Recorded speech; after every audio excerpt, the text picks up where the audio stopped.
օրհնյալ հոգի Սուրբ Աստված ճշմարիտ ամեն։ Ապրիլի 17-ին ավագինքշաբթի օրը Հայաստանյաց Առաքելական Սուրբ Եկեղեցին հիշատակեց Քրիստոսի վերջին ընթրիքը եւ Սուրբ Հաղորդության խորհրդի հաստատումը։ Առավոտյան Սուրբ Էջմիածնի մայրտաճարում կատարվեց ապաշխարողաց կարգ, այնուհետև միջօրեի ժամերգություն։ Ապաշխարության արարողությանը մասնակցեցին պահք պահող բոլոր հավատացյալները։ Ավագինքշաբթի առավոտյան նրանց ապաշխարողներին արձակում է տրվում։ Մեծ պահքը նաև ապաշխարության շրջան է։ Ապաշխարությունը հայ եկեղեցու 7 խորհուրդներից մեկն է։ Ապաշխարողն այն մարդն է, որ զղջում է հանցանքի, զանցանքի կամ սխալի համար եւ պատրաստ է մեղքը քավել։ Անկեղծ զղջացողներին եւ ապաշխարողներին մեղքերի թողություն է շնորհվում։ Մաքրված ու թողություն ստացած մարդը ավագինքշաբթի նաև հաղորդություն է ստանում։ Այդ օրը տևական դադարից հետո բացվում են եկեղեցիների խորանների վարագույրները։ Մատուցվում է բաց պատարագ, հաղորդություն է բաշխվում։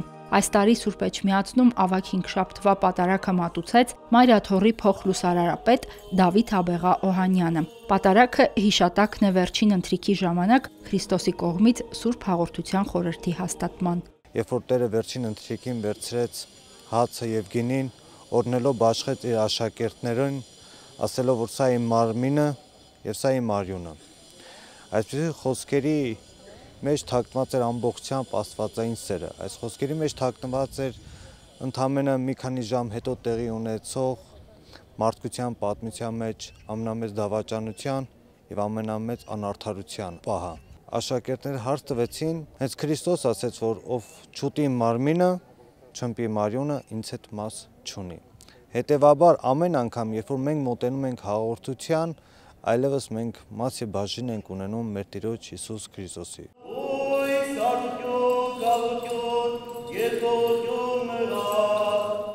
Հաղորդությունը ողջ քրիստոնեական եկեղեցու խորհուրդներից մեկն է։ Քրիստոս վերջին ընթրիքի ժամանակ առաջին հաղորդությունն է տվել իր աշակերտներին։ Առաջին հաղորդությամբ հաստատել է նաև իր նոր ուխտը մարդկանց հետ։ Առաջին քրիստոնյաները Տիրոջ օրինակով հավաքվում էին սիրո ճաշի, հաց կտրում եւ աղոթում միասին։ Առաքելական այդ շրջանից սկսած տերունական ընթրիքը պարզ արարողությունից եկեղեցական պատարագի վերածվեց, որի առանցքում Սուրբ Հաղորդությունն է։ Մենք 2000 տարի հետ են գնում, վերջին ընթրիքի խորհրդին մոտենում,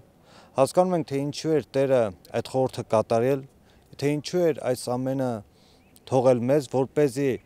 անցնելով տարիները, անցնելով դարերը, երբևէ մեկ օր, մեկ վայրկյան մենք չհեռանանք քրիստոնեական այն ակունքից, չմոռանանք եւ չհեռանանք վերջին ընթրիքի այն սեղանից, որ Տերը պատրաստել տվեց մեզ համար։ 12 աշակերտների կողքին նստած է մի ամբողջ քրիստոնյա աշխարհ, նստած ենք յուրաքանչյուրս, եւ Տերը ամեն օր, ամեն ժամ բաշխում է մեզ հաղորդությունը, եւ մենք է որ պետք է կարողանանք գիտակցել աստվածային սիրը եւ այդ սիրո նվիրումով մենք էլ փորձենք մեր տկար պատկերացումներով մոտենալ հաղորդությանը, որպես կյանքի դեղ, հավիտենական փրկության ճանապարհ, միջոց։